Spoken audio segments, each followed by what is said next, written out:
మన కుటుంబాలు ఏ విధంగా ఉండాలంటే ఆయన అంటాడు 3 ఏళ్ళు పెడుతున్నాడు. ఏ ఏ ఏ A dot A dot A. ఓకేనా? అదేంటంటే మన కుటుంబాలు అంటే మొట్టమొదట అట్మాస్ఫియర్. అట్మాస్ఫియర్ అంటే వాతావరణం. మన కుటుంబంలోని వాతావరణం అంటే ఎట్లుండాలంట? ఒక చిన్న చర్చ్ లెక్క ఉండాలంట. చర్చికి వస్తే వాతావరణం ఎట్లుంటుంది? ఎంతో భక్తి, ఎంతో శ్రద్ధ కదా. ఎంత భక్తిగా మనం మందిరంలో ఉంటామో అర్థమైందా? మన కుటుంబాలు కూడా అదే అట్మాస్ఫియర్ ఉండాలంట. ఉన్నాయా? అనేక సార్లు ఉంటాయి, కొన్నిసార్లు ఉండనియదు సైతం. గుర్తుపెట్టుకో. ఈ రోజున మనం నేర్చుకుంటున్నది ఏంటంటే మన కుటుంబాల్లోని వాతావరణం అట్మాస్ఫియర్ ఎట్లుండాలంటే it should be like a little church. అంటే చిన్న సంఘమే మన గృహంగా ఉండాలి. చాలా మంది గృహాలు సంఘంగా ఉండకుండా నరకంగా ఉంటున్నది. వాళ్ళు ఏంటంటే ఒక నరకాన్ని ఇంట్లో అనుభవిస్తున్నారు. ప్రియమైన వాళ్ళరా, ఈ విషయంలో ఏంటంటే భర్తని బ్లేమ్ చేయనికి లేదు, భార్యని బ్లేమ్ చేయనికి లేదు. అర్థమైందా? ఎవరు తగ్గించుకొని దేవుని సన్నిధిలో బలంగా ఉండి ప్రార్థన చేసి నా కుటుంబాన్ని కట్టు అని ప్రార్థన చేస్తారో తప్పకుండా వారి కుటుంబం కట్టబడతారు. ఎందుకంటే దేవుడు ప్రార్థనలు ఆలకించాడు. గుర్తుపెట్టాడు. నేనే కాదండి తప్పంత అయినదే, నో. నాది కాదన్నా తప్పంత ఆమెదే, నో. అర్థమైందా? ఎందుకంటే భార్య భర్తలు ఏక శరీరం అని దేవుని యొక్క వాక్యం రాసి. కాబట్టి ప్రియమైన వాళ్ళరా గుర్తుపెట్టుకోండి. నువ్వేదో మందిరానికి వచ్చేసి నటన చేయడం కాదు, భక్తి చూపెట్టడం కాదు, వేషధారణ చేయడం కాదు. అర్థమైందా? నీ గృహం ఒక చిన్న ఆలయంగా ఉంటుందా? That is very important. లేదా మీ గృహంలో ఎప్పుడు కూడా కయ్య ఇదే ఉంటున్నాయా? ఎవరి గురించి వస్తుంటాయి? అందుకే మొన్న ఒకడు వాక్యం అభ్యంతరం ఎవరితోటి వస్తుందో వారికి శ్రమ, అభ్యంతరాలు ఎవరితో పుడతాయో వారికి శ్రమ అని రాసి ఉంటాయి. కాబట్టి ప్రియమైన వాళ్ళరా ఆ భక్తుడు రాస్తుంటాడు కదా, అట్మాస్ఫియర్ ఎట్లుండాలంటే లిటిల్ చర్చ్ లేకుండా, అంటే వాతావరణము మన ఇంట్లో చిన్న సంఘంగా ఉండాలి. గుర్తుపెట్టుకోవాలి. రెండోదిగా ఏమంటాడు? అకాడమీ. అకాడమీ అంటే ఏమంటారు?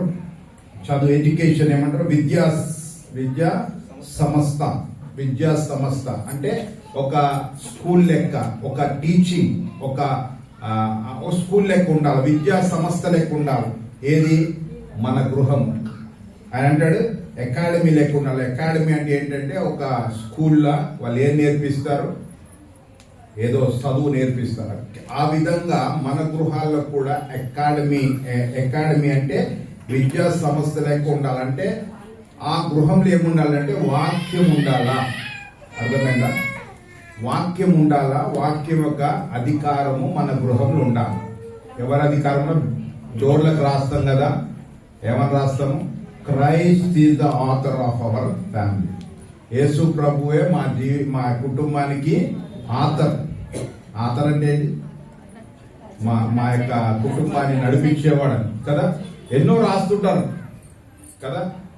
is the head of our family. Jesus Christ is the head of our family. Jesus Christ మా ఇంటి గృహానికి అధిపతి ఆయనే, అది ఇదని రాస్తుంటాం. నిజంగా అధిపతిగా ఉన్నారా? నువ్వు అధిపతిగా ఉంటున్నావా? అర్థమైందా? కాబట్టి ప్రియమైన వాళ్ళ ఇక్కడ ఏంటంటే రెండోదిగా మన గృహంలో ఏముండాలంటే వాక్యం ఉండాలా. వాక్యం అయితే అధికారం కింద మనం బ్రతకాలి. ఏదైనా వాక్యానుసారంగా జీవించాలా. ఏది భర్త చేస్తున్నా కానీ వాక్యానుసారంగా ఉండాలి, భార్య చేస్తున్న వాక్యానుసారంగా ఉందండి, పిల్లలు చేస్తున్న వాక్యానుసారంగా ఉందండి. వాక్యానుసారంగా జీవించాలా.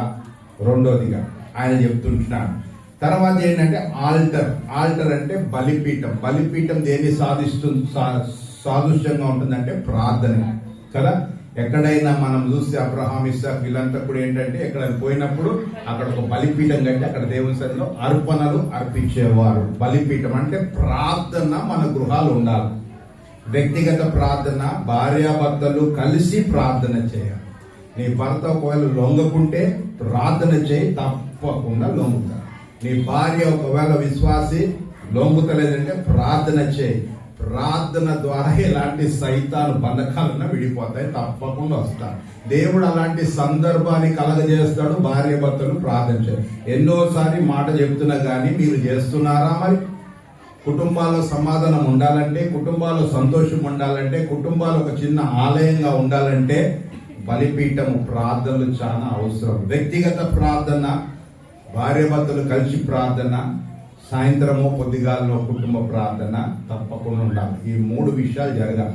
కుటుంబాల్లో కలహాలు ఎందుకు వస్తున్నాయి? కుటుంబాల్లో సమాధానం ఎందుకు లేదు? కుటుంబాలు తగ్గించుకునే జీవితం ఎందుకు లేదంటే కుటుంబాలు చిన్న ఆలయంగా ఉంటలేవు, కుటుంబాల్లో వాక్యం ఉంటలేదు, కుటుంబాల్లో ప్రార్థన ఉంటలేదు. అందుకే కుటుంబాలు కలత చెందుతున్నాయి, కన్నీరు ఉంటున్నది, దుఃఖం ఉంటున్నది, నష్టాలు ఉంటున్నాయి, బాధలు ఉంటున్నాయి. వీటిని గ్రహిస్తూ కూడా ఈ పని మనం చేయం. మందిరానికి ఎందుకు వస్తుంటున్నాం?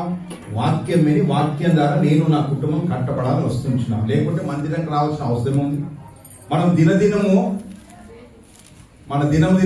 ఒక ఇంగ్లీష్ లో మాట ఉంటుంది, దినదినము అంటే మనం గ్రేవ్ కి సమీపంగా, అంటే చావుకి సమీపంగా వెళ్తుంటాం. ఒక్కొక్క సెకండ్, ఒక్కొక్క నిమిషం, ఒక్కొక్క గంట, ఒక్కొక్క దినము ఏంటంటే మనకి చావుకి దగ్గరగా చేస్తుంటున్నారు. మనం పూర్తిగా ఈ లోకంలో టోటల్ గా ఎప్పుడు ఉండిపోయటం కాదు. అర్థమైనా?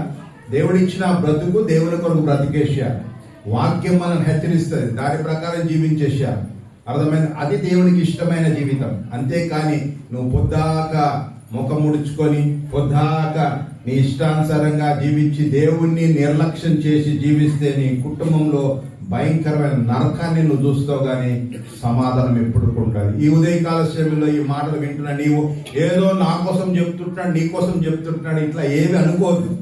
ఎస్, నా కొరకు. నేను ఎన్నోసార్లు చెప్తాను, వాక్యం చెప్తున్నప్పుడు మన హృదయాలు మండాలి, వాక్యం చెప్తున్నప్పుడు మన హృదయాలకు గుచ్చుకోవాలి, వాక్యం చెప్తున్నప్పుడు ఆ విధంగా మనం ఆసక్తితో విని దాని ప్రకారం చేయాలని వాక్యం రాసి ఉంటాం. కాబట్టి ప్రియమైన వాళ్ళ మన గృహాలు ఎట్లుండాలంటే, మొట్టమొదట ఎట్లుండాలా?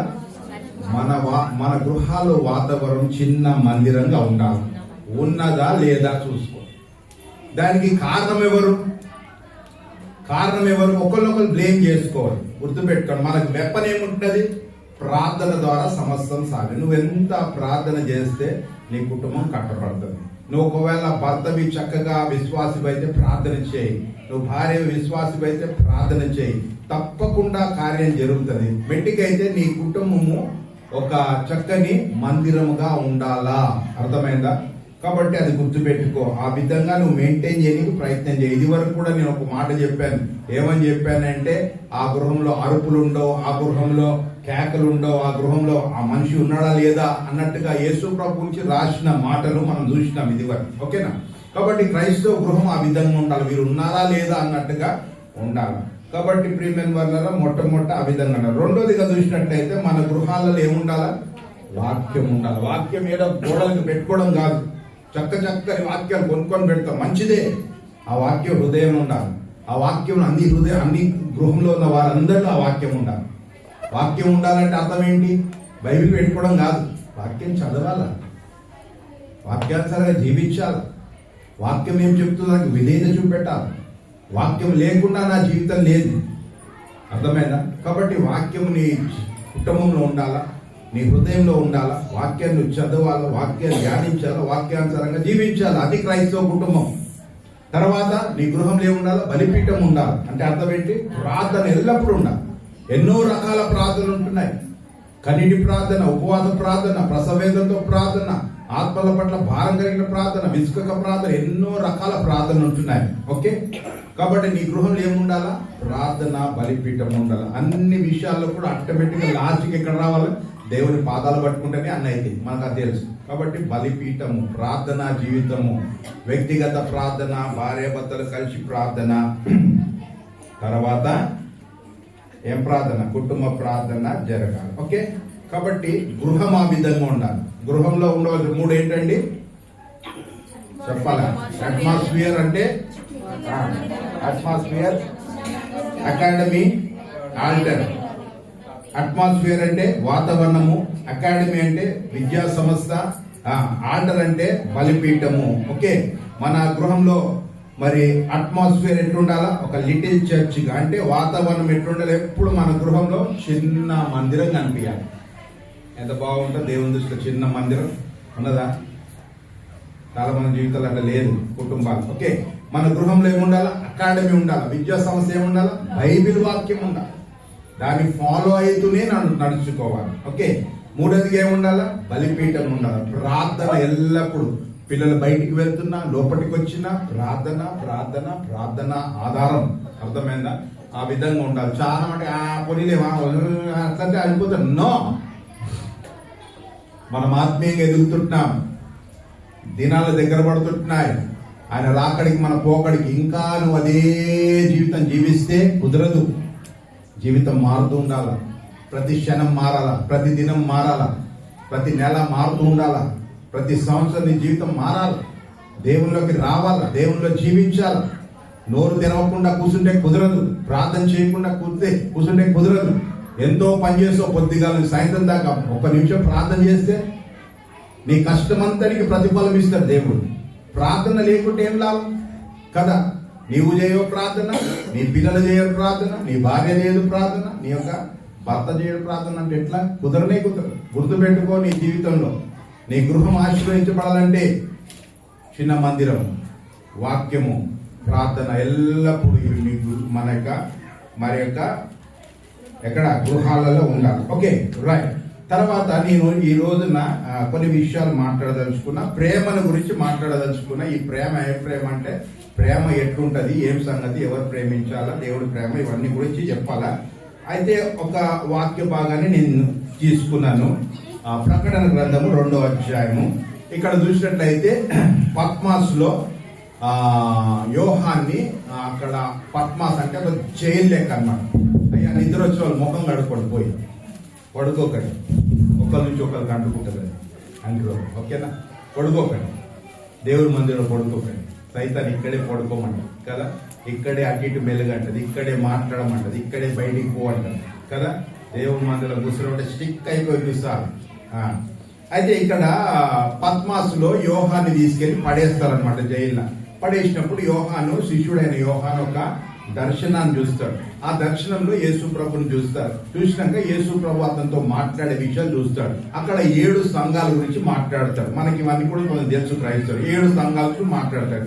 7 సంఘాల గురించి మాట్లాడితే అందులో కూడా మొదటి సంఘంలో ఆ 7 సంఘాల్లో మాట్లాడుతూ వాళ్ళలో మంచి చూస్తాడు. ఇవి మంచి ఉన్నాయి కానీ ఒక్క లోపం కనిపిస్తుంది. ఇన్ని మంచి ఉన్నాయి, ఒక లోపం కనిపిస్తుంది. ఇన్ని మంచి ఉన్నాయి, ఒక లోపం కనిపిస్తారు. 7 సంఘాలు. సో ఇక్కడ చూసినట్టయితే ఎఫ్ఎస్సిలో ఉన్న సంఘం గురించి అక్కడ రాస్తున్నాడు. చక్కగా చదువుకుందాం మనం. ఆ ఎఫ్ఎస్సిలో ఉన్న సంఘ దూతలకు ఇలాగూ రాయుము, 7 నక్షత్రములు తన కుడి చేత పట్టుకొని 7 దీపం సమూహం మధ్యలో సంచరిస్తున్న వాడు చెప్పు సంగతులు ఏమనగా గుర్రగా. ఇక్కడ సంఘంలో సంచరిస్తున్నాడు. సంఘం అంటే ఇదే, అర్థమైందా? సంఘంలో సంచరిస్తూ చెప్పబడుతున్న మాటలు ఏంటంటే, అయ్యా ఆ సంఘంలో చెప్పబడుతున్న మాటలు ఏంటంటే అంటున్నాడు కదా, నీ క్రియలను, నీ కష్టమును, నీ సహనమును నేను ఎరుగుడు. అంటే అర్థం ఏంటి? ఈ సంఘంలో ఉంటున్న వారిలో ఉన్న చక్కని గుణలక్షణం ఏంటంటే మంచి క్రియలు ఉన్నాయి. వాళ్ళ ఏమున్నాయండి? మంచి క్రియలు ఉంటాయి. ఇంకేమన్నదండి? వాళ్ళు కష్టపడి పని చేస్తారు. సంఘస్థులు ఏం చేస్తారు? గట్టిగా చెప్పాలి, చేసిన వాళ్ళనే చెప్పండి. మందిరంలో ఏం చేయాలి? కష్టపడి పని చేయాలి. అర్థమైందా? ఆ ఫలానా వ్యక్తిని చూసినప్పుడు మంచి క్రియలు ఉండాలి. మంచి క్రియలు ఉన్నాయా నీలో? కష్టపడి పనిచేసే వ్యక్తివయ్యా నీవు. ఆ తర్వాత నీకు చాలా సహనము, ఓపిక చాలుదమ్ము, సహనము బాగున్నది నీకు. నేను ఎరుగుదును. ఇంకా నీలో ఉన్న అడిషనల్ గుణలక్షణం ఏంటంటే, ఎవరైనా దుష్టుని చూసావనుకో, ప్రార్థన చేయవాడిని చూసావనుకో, బైబిల్ తెచ్చుకోకుండా మందిరానికి వచ్చేవాడిని చూసావనుకో, నువ్వు సహించలేవు. నీవు దుష్టులని సహించలేవా నీవు? అంటే క్రైస్తవుడు కాకయే నేను క్రైస్తవుడనని చెప్పుకున్న వారిని ఏంటంటే పరీక్షించి వీళ్ళు అబద్ధం చెప్తున్నారు అనేసి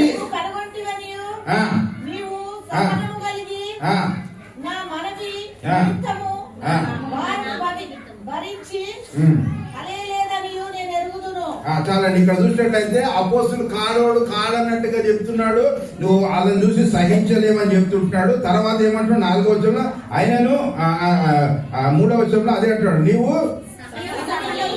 సహనం కలిగి నా నామము నిమిత్తము ఆ. భారము భరించి ఇంకా నువ్వు ఇంకేమంటున్నాడు, వాళ్ళని భరించలేవు, వాళ్ళ అబద్ధికులని తెలుసుకుంటున్నావు ఒకటి. తర్వాత నువ్వు సహనము కలిగి నా నామముని, అంటే దేవుని నామం గురించి భారము భరించి ఏంటంట, దేవుని నామం గురించి ఏం చేయాలంట, భారం భరించాలి. భోజనం అయిపోగానే ఉరికిపోవడము, ప్రార్థన అయిపోగానే ఉరికిపోవడము, వచ్చేదే ఆలస్యము, ఉరికిపోవడము, భారం భరించాలి, ఓపిక కలిగి ఉండాలి. అర్థమైందా? భారం భరించి హల్లెలూయా అలియద్దు. దేవుని సన్నిధానికి వస్తే అలసట ఉండొద్దు. మళ్ళీ పొద్దుగాలే పోవాలంటే అందరూ పోతారు.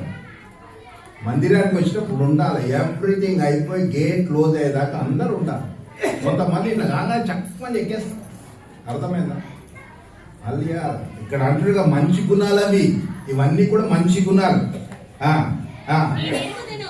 అలేకయో నేను ఎరుగుదును అని చెప్తుంటాడు. మళ్ళీ ఒకసారి చదువుకుందాం 2వ వచనం. ఏమేమి గుణ లక్షణాలు ఉంటాయి? అయ్యా నీ క్రియలు టిక్కి పెట్టుకోండి. ఒకటి, నీ క్రియలు మంచి క్రియలయ్యా, నువ్వు కష్టజీవయ్యా, నువ్వు సహనం గలవాడివయ్యా, నువ్వు దుష్టుని చూస్తే ఓర్చుకోలేవయ్యా,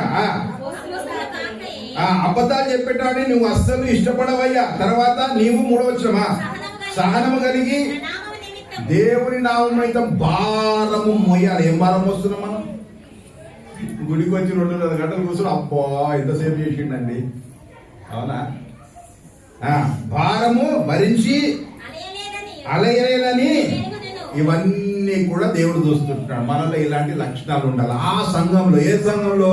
ఎఫెసీయుల సంఘంలో ఇలాంటి లక్షణాలు ఉన్నవారు ఉన్నారు అని చెప్తుంటున్నాడు. ఇప్పుడు చెప్తాడు. ఇప్పుడు అన్ని లక్షణాలు బాగున్నాయి. కొంతమందిలో అన్ని బాగున్నాయండి, ఇదొక్కటే కదా. మా ఆయనలో అన్ని బాగున్నాయండి, ఇదొక్కటే. మా ఆవిడ అన్ని బాగున్నాయండి, ఇదొక్కటే. ఏదో ఒకటి చెప్పాలి, ఉంటది కదా ఏదో ఒకటి. మేము ఎవరండి, అన్ని బాగున్నాయండి, కానీ అక్కడ పోయి రాత్రి పూట కొంచెం అదండి కదా. అన్ని బాగున్నాయి, ఎంత మంచోడు అంటే అంత మంచోడు, కానీ ఇగో కదా అన్ని బాగుంటాయి, ఒక్కటే బాగుండదు. అన్నిట్లో కష్టపడతాడు, అన్ని సహాయంతో ఓపికతో చేస్తాడు, కానీ ఒకటే బాగుండదు. ఓకే, అది వేరే ఇష్యూ. ఇక్కడ ఏం చెప్తాడు? ఈ సంఘంలో, ఎఫ్ఎస్సి సంఘంలో ఆ సంఘసులు చూసినప్పుడు అన్ని బాగున్నాయి, కానీ ఒక్క విషయం అక్కడ బాగలేదు. ఏంటంటే అది అయినను మొదట నీకుండిన ప్రేమను నీవు వదిలితివని నేను నీ మీద తప్పు ఒకటి మోపవలసి. అన్ని బాగున్నాయి, కానీ ఏం పోయిందంట? చెప్పరే, ఏం పోయిందంట? మొదటి ప్రేమ పోయింది. అంటే మొదట ఒక ప్రేమ ఉంటది, తర్వాత ఒక ప్రేమ ఉంటది, లాస్ట్ ఒక ప్రేమ ఉంటది అని అర్థం కాదు. అంతేనా? చూస్తున్నాం కదండి. మా ఆయన మొదట ఎంత ప్రేమించేవాడండి, ఇప్పుడు ఏమైంది? ఆ మొదటి ప్రేమ మా ఆవిడ పెళ్లి చేసుకున్న కొత్తలో అబ్బా కూర్చునేటో లేపినిచ్చేది కాదండి, అట్లా చేసేది సర్వీసు, అంతా ప్రేమించేదండి. ఇప్పుడు ఏమైంది? అర్థమైనా? సో ఇక్కడ ఏంటంటే ఇది సంఘం గురించి, దాని గురించి మాట్లాడుతున్నాడు, కానీ ఇక్కడ ఒకటే ఒక ఆ మాట మనం ఏం చూసుకోవాలంటే, మొదటి ప్రేమ ఏంటంటే ఒక నిందని మోపుతున్నాను, ఒక తప్పుని మోపుతున్నది. ఏంటంటే నీలో ఆ మొదటి ప్రేమ పోయింది. అంతే కదా? అయితే మొదటి చాలండి ఒక నిమిషం. అయినను మొదట నుండి నా ప్రేమను నీవు వదిలితివని నేను నిన్ను తప్పు ఒకటి మోపుతున్నాను. ఓకేనా? ఇది మనకు కావాల్సిన పాయింట్. ఓకే, తర్వాత వచనాలు చదువుకుందామా. నీవు ఏ స్థితిలోంచి పడితివో జ్ఞాపకం చేసుకో, మారు మనసు పొందు, ఆ మొదటి క్రియ చేయము. అట్లా చేసి మారు మనసు పొందినే సరే. నీ ఎద్దకు వచ్చి దీపస్తంభమును దాని చోటని తీసిపెట్టును. అయితే ఒకటి నీలో ఉన్నది, ఆ. నీవు ద్వేషించుచున్నావు ఆ. నేను కూడా వీటిని ద్వేషించుచున్నాను ఆ. చెవిగలవాడు ఆత్మ సంగమునకు చెప్పుచున్న మాట వినుగాక. జయించు అంటే మారు మనసు పొందిన వాడికి, అంటే జయించిన వాడికి దేవుడు పరదేశులో జీవవృక్ష ఫలమును భుజింపనీయును అని చెప్పాడు. చెవులుగా ఆత్మ చెప్పు సంగతులు చెవులు గలవాడు వినును. ఆత్మ చెవులు గలవాడు ఆత్మ సంగముతో చెప్పు మాటలు వింటాడు. వింటే జయించువానికి జీవవృక్ష ఫలాలు ఉంటాయని చెప్తున్నాడు. తర్వాత ముందట ఏంటంట, నువ్వు ఆ ఫస్ట్ లెవెల్ నుంచి పడిపోయించినావు. నువ్వు ఎట్లా పడిపోయినావో అది నువ్వు తిరిగి నువ్వేం చేయమంటుండో మారు మనసు పొందమని చెప్తున్నావు. ఓకేనా? ఇది ఎన్నో రకాలుగా మాట్లాడబడుతుంది. సంఘములో గురించి, ఆత్మీయ జీవితం గురించి, ఇంకేదో వగేరా వగేరా అన్నిటి కోసం మాట్లాడుతుంది. ఇక్కడ నేను తీసుకున్న మాట ఏంటంటే మొదటి ప్రేమ పోయిందాయా. నీలో ఏముంది? నీలో మంచి క్రియలు ఉన్నాయి, నీలో మరి క్షమించే బుద్ధి ఉంది, నీలో సహనం ఉంటుంది, నీలో అబద్ధికులు ఎవరో తెలుసుకొని దూరం పెడతావు, నీలో దుష్టులు ఎవరో తెలుసుకొని దూరం పెట్టుకుంటావు. నీలో అన్ని మంచిగా ఉన్నాయి, మంచి గుణ లక్షణాలు ఉన్నాయి అన్ని. కానీ ఏమైపోయిందంట, మొదటి ప్రేమ పోయింది. First love is gone. Okay, అనేక రీతిలుగా ఈ వాక్యం చెప్పొచ్చు. అయితే నేను చెప్తున్నది ఏంటంటే, వివాహమైన తర్వాత భార్య భర్తలు ఎట్టుంటారండి? ఆ మొదటి ప్రేమ ఈ రోజు ఉన్నదా ప్రశ్న. ఒకవేళ లేకుంటే ఇక్కడ చెప్పేస్తుంటే క్లియర్ ఏం చెప్తుందంటే, మీరు మారు మనసు పొందండి, ఎక్కడి నుంచి పడ్డారో తిరిగి సెట్ రైట్ కండి. సెట్ రైట్ అయితే ఏంటంట నీకు ఆశీర్వాదము, సెట్ రైట్ కాకుంటే నీ ఇష్టము అన్నట్టుగా అక్కడ చెప్తుంటాను. ఓకే, కాబట్టి ప్రీమియం వల్ల చాలా జాగ్రత్తగా మనము వాక్యాన్ని విందాం. ఓకే, మొదటి ప్రేమ నుంచి పడిపోయిన స్థితి మనం అక్కడికి వద్దాం. అలా చూడండి, ఇక్కడ మనకేంటంటే దేవుని యొక్క వాక్యము క్లియర్ గా చెప్తుంటున్నది. ఏం చెప్తుంటదంటే, భర్తలకు చెప్తుంటున్నది. భార్యలకు ఒకటే మాట చెప్పింది, లోబడి ఉండమండి అని చెప్పింటున్నది. భర్తలను మాత్రం ఏం చేయమంటుందంటే ప్రేమించాలా చెప్పి. ఎఫెసీయులకు రాసిన పత్రిక 5వ అధ్యాయం, ఎఫిషియన్స్ చాప్టర్ 5. ప్రియమైన వాళ్ళరా, వాక్యము చెప్తున్నప్పుడు దాన్ని చక్కగా విని దాని ప్రకారం జీవించి మన కుటుంబాలను కట్టుకుంటే సమాధానం ఉంటుంది, సంతోషం ఉంటుంది, నిత్య జీవము మనకి కలుగుతుంది అన్న విషయాన్ని మనము జ్ఞాపకం చేసుకుందాం. ఓకే, ఎఫెసీయులకు రాసిన పత్రిక 5వ అధ్యాయంలో ఇక్కడ చూసినట్లయితే సంఘాన్ని స్త్రీకి పోలుస్తున్నాడు. తర్వాత మరి ఇక్కడ పురుషుని దేవునికి పోల్చినట్టుగా చూస్తుంటాం. చదువుతాం. మొదటి వచనం చదవండి. కావున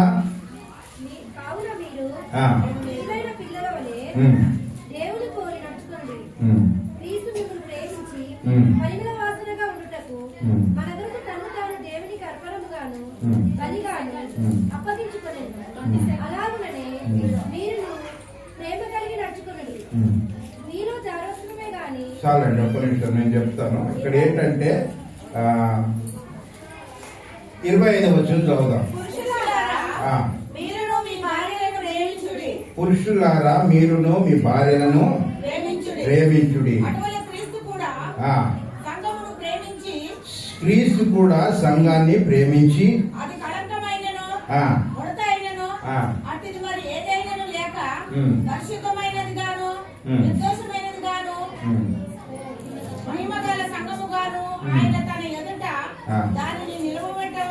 ఓకే రైట్. ఇక్కడ చూసినట్లయితే ఏం చెప్తున్నానంటే 22వ వచనంలో చూసినట్లయితే, స్త్రీలారా ప్రభువునకు వలె మీ సొంత పురుషులకు లోబడి ఉండుడి. ఇది స్త్రీలకు చెప్తున్న సంగతి. ఓకే, తర్వాత పురుషులకు ఏం చెప్తుంటాడంటే, పురుషులారా మీ భార్యలను ఏం చేయాలంట? ప్రేమించండి అని చెప్తుంటాడు. ఓకే, భార్యను ఏం చేయాలంట? పురుషులు ఏం చేయాలంట? లవ్, ప్రేమించాలా అని చెప్తున్నాడు. భార్యలు ఏం చేయాలా? పురుషులు భర్తలు ఏం చేయాలా? పురుషులు భర్తలు భార్యలని తలవంచండి, ప్రార్థన చేసుకుందాం. స్తోత్రం ప్రభువా, నీకు వందనాలయ్యా. నీ వాక్య భాగాన్ని మేము ధ్యానిస్తుండగా పరిశుద్ధాత్మ దేవ నీ సహాయాన్ని, మీ ఆత్మ నడిపింపుని మాకు దయచేయమని ప్రార్థన చేస్తున్నాం.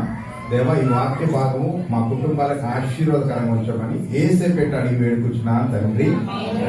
కొన్ని విషయాలు, కొన్ని సబ్జెక్ట్స్ చెప్పేటప్పుడు కొంచెం ఏంటంటే కన్ఫ్యూజన్ జరుగుతుంది. ఓకే, మరి ముఖ్యంగా ఇట్లా చెప్పినప్పుడు. Okay, right. ఇక్కడ చూసినట్లయితే క్లియర్ గా భర్తలకి దేవుని యొక్క వాక్యము భార్యని ప్రేమించండి అని చెప్తుంటారు. చెబుతూ అక్కడ అనేక విషయాలు రాస్తున్నాడు. చూద్దాము, ఇప్పుడు చూద్దామా. ఏమంటున్నాడు? పురుషులారా మీ భార్యలను ప్రేమించండి. ఇప్పుడు క్రీస్తు కూడా క్రీస్తు సంఘాన్ని ప్రేమించినట్లుగా ప్రేమించాలంట. క్రీస్తు సంఘాన్ని ఎట్లా ప్రేమించాడండి? ప్రాణమే పెట్టేశాడు. గుర్తుపెట్టుకోండి. ఎంత చక్కని కంపారిజం పౌలు గారు చేస్తుందంటే, భర్తలారా మీరు మీ భార్యను ఎట్లా ప్రేమించాలంటే క్రీస్తు సంఘాన్ని ఎట్లా ప్రేమించాడో అట్లా ప్రేమించాలని. అర్థమైందా? క్రీస్తు సంఘాన్ని ఎట్లా ప్రేమించాడో వింటున్నారా? భర్తలు భార్యలని ఆ విధంగా ప్రేమించాలి. ఓకే, తర్వాత ఏం రాస్తుంటాడు? ప్రేమించాలి. ఏంటంట? కలంకమైనను ముడతైనను అట్టిది మరి ఏదైనా లేక పరిశుద్ధమైనది గాను నిర్దోషమైనది గాను మహిమగల సంఘము గాను. ఏంటంట? నీ భార్యలని ఎట్లా నిలబెట్టుకోవాలంట? ఆ విధంగా సంఘం ఎట్లా నిలబెట్టుకుంటున్నాడో దేవుడు ఆ విధంగా భార్యలు అంటే పరిశుద్ధంగాను నిర్దోషులుగాను ఆ విధంగా మీరు నిలబెట్టుకోవాలన్నట్టుగా అక్కడ అర్థమిస్తుంటది అన్నమాట. ఆ సంఘమును ఆయన తన ఎదుట దానిని నిలబెట్టుకొని వాక్యముతో, అంటే వాక్యము కూడా ఈ మధ్యలో ఉండాలా.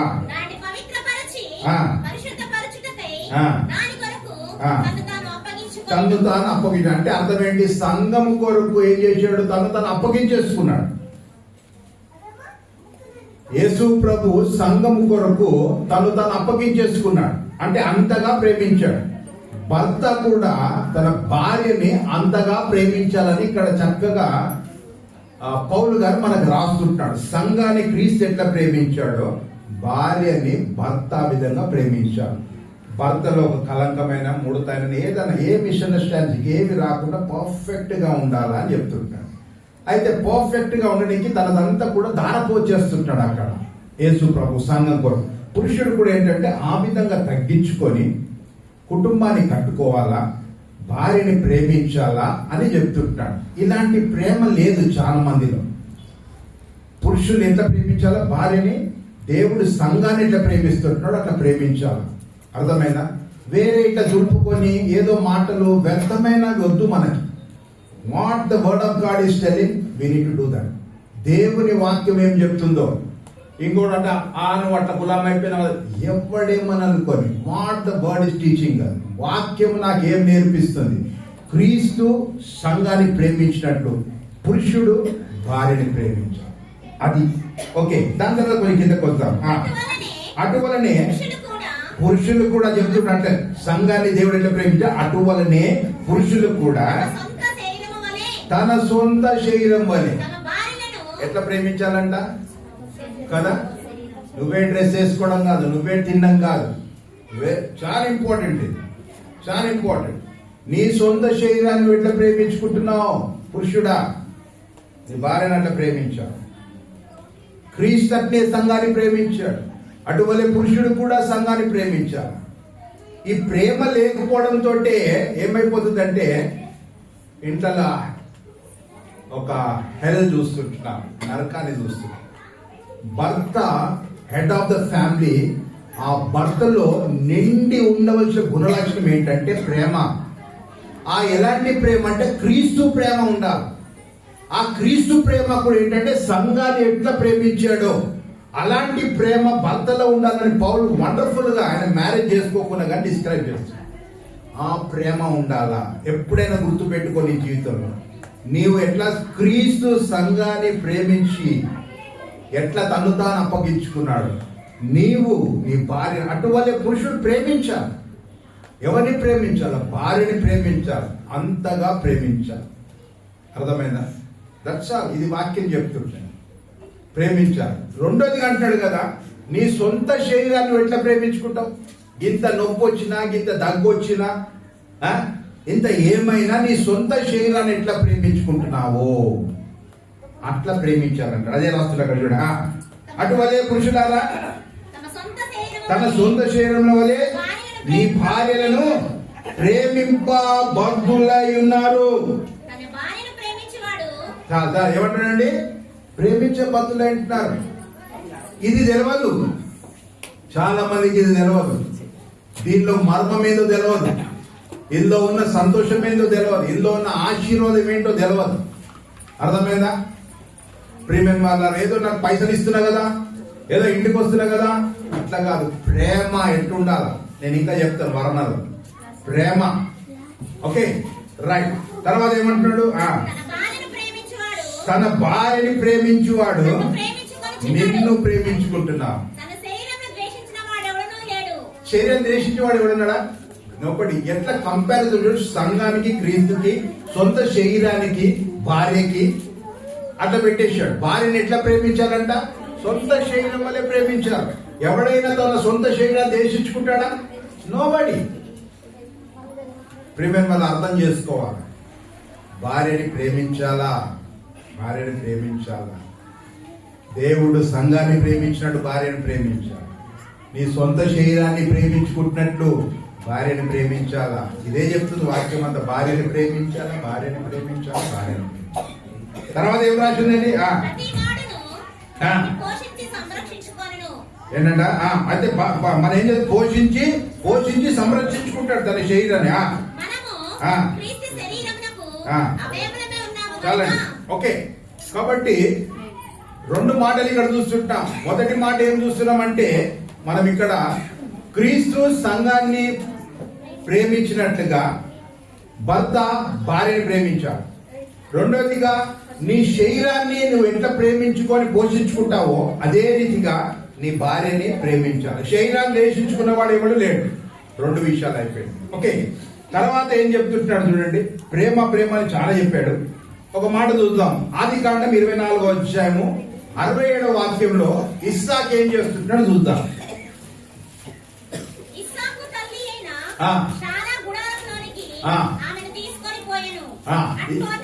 ఇస్సాకు తల్లి అయిన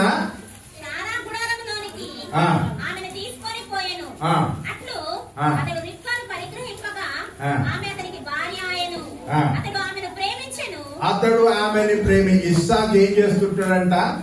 భార్యని ప్రేమించాడు అన్న మాట అక్కడ మనం చూస్తుంటాం. కాబట్టి భార్యని ప్రేమిస్తున్నాడు అని అక్కడ రాసినట్టుగా చూస్తున్నాం. కాబట్టి ఇస్సాకు ఏం చేస్తుంటాడు? దేవుని వాక్యానికి లోపడుతుంటున్నాడు. అంతేనా? ఇస్సాకు ఎవరు చెప్పారు భార్యను ప్రేమించమని?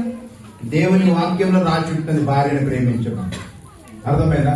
కాబట్టి ఇస్సాకు ఏం చేస్తుంటాడు?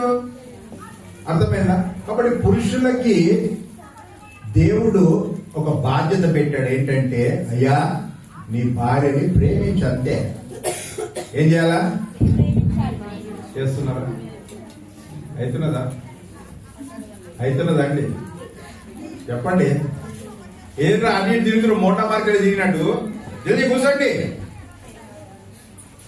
అటు తిరగదు, ఎవరు కూర్చోండి. అమ్మ, మీ భర్తలు మిమ్మల్ని ప్రేమిస్తుంటారా? ఎవరు చేయలేపుతలేరు. ఇంటికి పోయినా చూసుకోండి. ఓకేనా? ఇస్సాకు ఏం చేస్తుంటాడంట?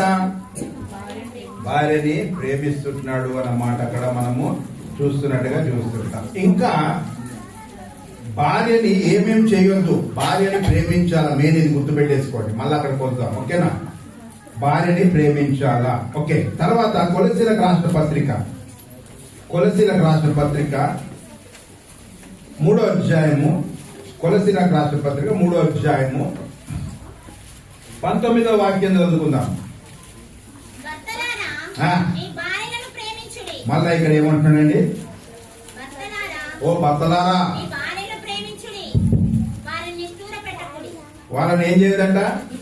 నిష్ఠూర పెట్టకండి అని చెప్తుంటున్నాడు. భర్తలారా మీ భార్యలని ప్రేమించండి, వారిని నిష్ఠూర పెట్టొద్దు అంటే అర్థం ఏంటి? నిష్ఠూర పెట్టొద్దు అంటే అర్థం ఏంటి? ఇంగ్లీష్ భాషలో చదివినప్పుడు బిట్టర్ అని రాసి ఉంటది, తర్వాత హార్ష్ గా బిహేవ్ చేయొద్దు అని రాసి ఉన్నది. బిట్టర్ అంటే చేదు, ఓకే. హార్ష్ అంటే కఠినంగా బిహేవ్ చేయొద్దని రాసి ఉంటుంది. నిష్ఠూర పెట్టొద్దు, ఇంకో మాటలు చూసుకుంటే వాళ్ళని అవమాన పెట్టొద్దు, వారిని గట్టిగా అరవద్దు, వారిని, అర్థమైందా? ప్రేమించేవాడు ఎప్పుడు కూడా నిష్ఠూర పెట్టాడు, అంతే, ఒకటే మాట గుర్తుపెట్టుకో. నీ ప్రేమ ఎట్లాంటిది ఉండాలంటే క్రైస్తవుడా, విశ్వాసి, క్రీస్తు సంఘాన్ని ప్రేమించినట్టుగా నీ ప్రేమ ఉండాలి. నీ సొంత శరీరాన్ని ప్రేమించినట్టుగా నీ భార్యను ప్రేమించాలి. ఇప్పుడు నువ్వు అలాంటి ప్రేమ కలిగి ఉంటే నువ్వు నీ భార్య పట్ల నిష్ఠూరం చూపిస్తావా, సదురుకోపోతావా? సాల్మన్ గారు చెప్తారు సదురుకోపోతామని. చదువుకోపోరా, చదువుకోపోవాలా? అదే చెప్తున్నా. మరి విశ్వాస యొక్క క్వాలిటీస్ ఏంటి? దేవుడు ఎంత హై రేంజ్ లో పెడుతున్నాడు తెలుసా?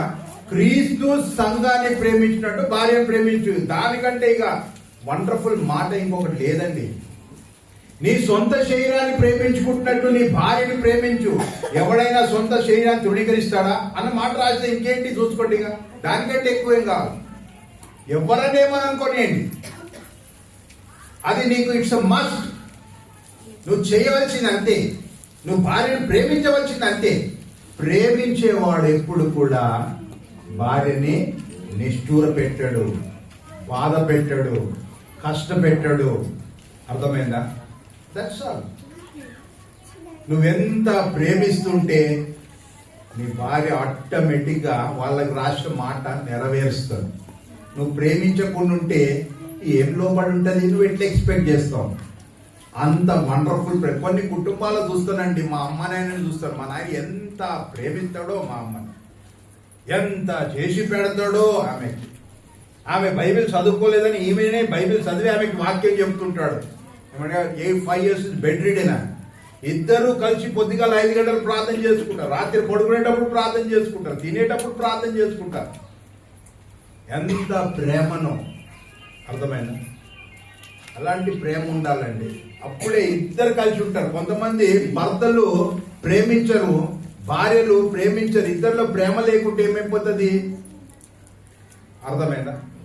నువ్వు ఎక్కువ దీర్ఘాయుష్మంతుడువై చక్కగా భార్య భర్తలు చక్కగా ఉండాలంటే ప్రేమనే. అర్థమైందా? నేను మళ్ళీ వస్తా, ఇంకో క్వశ్చన్ కూడా ఉంది. భార్యలు కూడా ప్రేమించాలన్న విషయం కూడా రాసినది. ఓకే, కాబట్టి ప్రేమ వాళ్ళ ప్రేమ. ప్రేమించేవాడు ఏంటంటే భార్యని హార్ష్ గా మాట్లాడాడు, బిట్టర్నెస్ చూపెట్టాడు. మరి ఏ విషయంలో కూడా ఏం చేస్తాడంటే, భార్య నా సొంత శరీరము, భార్య దేవుడు ఎట్లా ఓర్చుకున్నాడు సంఘాన్ని అట్లా ఆలోచిస్తాడు. ఎట్లా? స్పిరిచువల్ వేల, ఆత్మ సంబంధంగా ఆలోచిస్తాడు. అర్థమైందా? ఎందుకంటే భార్య భర్తలు కలయిక, దాని గురించి అనేక విషయాలు ఉంటున్నాయి. దేవుడు ఏర్పాటు చేసినది అది. అర్థమైందా? చాలా పవిత్రమైన బంధం అని రాసి ఉన్నది. కాబట్టి మనం గుర్తుపెట్టుకోవాలి. అందుకే మనం కార్డు మీద రాసేస్తాం ఏంటి? Marriage is honourable in all. అంటే ఇంగ్లీష్ ఏంటి? వివాహం అన్నిటిలో ఘనమైనది. ఎందుకు ఆ మాట రాశాడు? నువ్వు ఘనంగా ఉంచుకోవాలా, నువ్వు ఘనంగా ఉంచుకోవాలా. ఓకే, ముందరికి వెళ్ళిపోదాం, సమయం అయిపోతుంది. కాబట్టి మొట్టమొదటి ఇక్కడ ఏమంటాడు? భార్యను ప్రేమించేవాడంట. భర్తలారా మళ్ళీ చెబుతుంటున్నాడు, భర్తలారా మీ భార్యను ప్రేమించండి, వాళ్ళని నిష్ఠూర పెట్టకండి. ఒకవేళ ఇప్పుడు దాకా బిట్టర్ గా మాట్లాడి, హార్ష్ గా మాట్లాడి కదా ఏం చేసినా కానీ సహించుకోవాలి. అర్థమైందా? ఎందుకు సహించుకోవాలంటే మొదటి పేతురు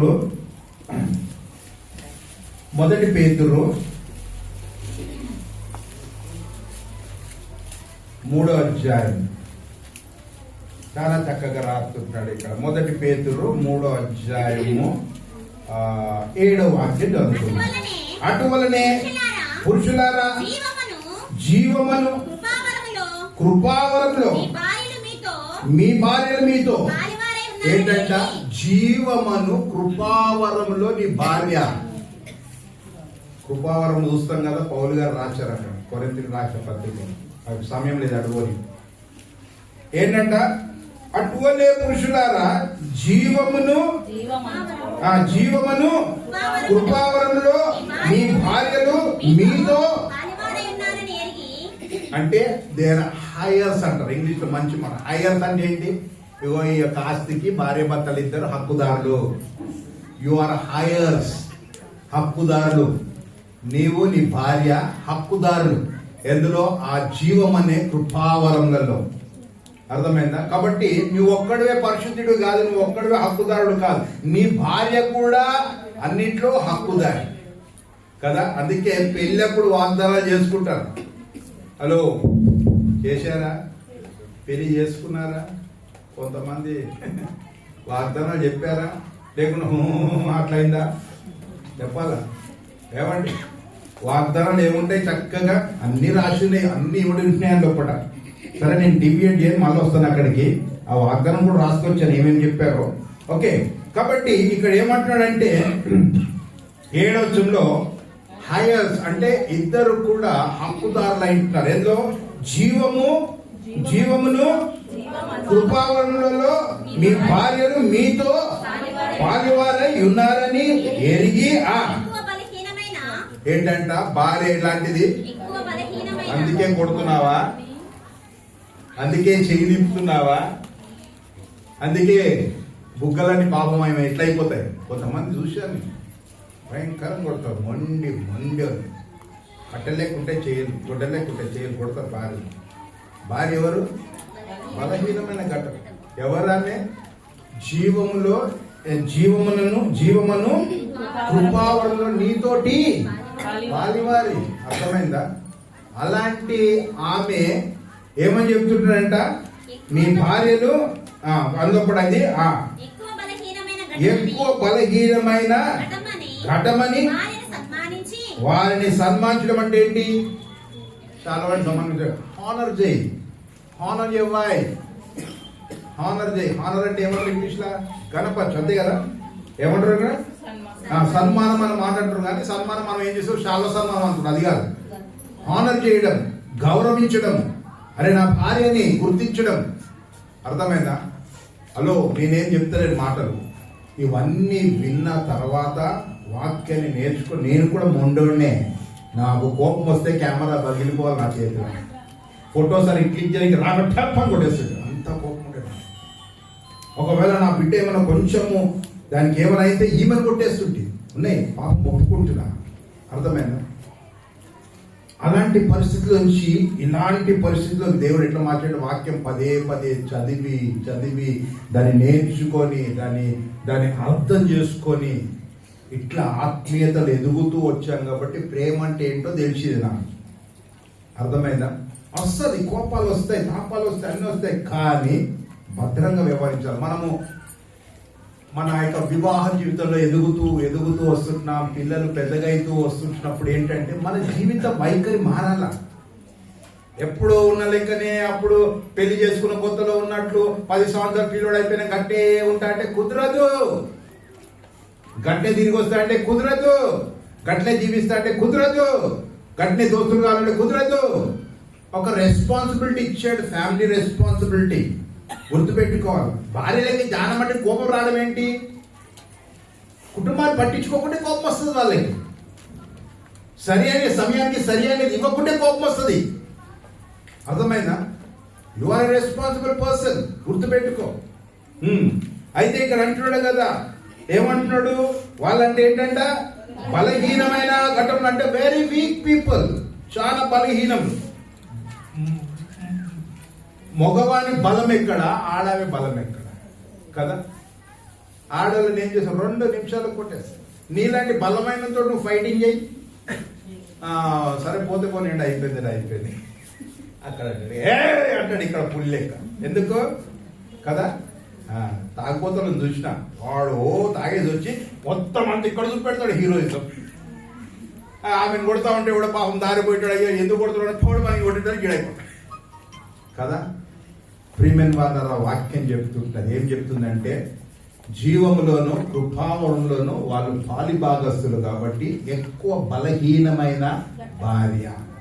నీ భార్య ఏంటి? బలహీనమైనది. దాని మీద చేయి చేసుకుంటావా? దాని మీద నోరు చేసుకుంటావా? దాన్ని కసురుకుంటావా? దాన్ని విసుక్కుంటావా? ఏదో కొద్ది గొప్ప నీకు సహాయం చేస్తూనే జీవించింది కదా. కొద్దిగా వంట వండితేనే కదా తింటావు నువ్వు. ఇక్కడ లాట్లేక కూర్చొని కొంచెం ఉల్లిగడ్డ కోసిమంటే అమ్మో, కొన్ని నీళ్ళ పెట్టమంటే అమ్మో ఎక్కడో అనుకుంటాం. భార్యాభర్తలు కలిసి పని చేసుకోవాలి. అర్థమైందా? అదే వాక్యం నేర్పిస్తుంది. ప్రేమ ఉంటేనే భార్యను కష్టపడినారు. గుర్తుపెట్టుకో, ప్రేమ ఉంటే భార్యను కష్టపడినారు. పూల్లో పెట్టుకొని పెంచుతాను. వాక్యం చెప్తుంది, నేను చెప్తాను అసలు. ఓకే, మరి టూ మచ్గా కాదు.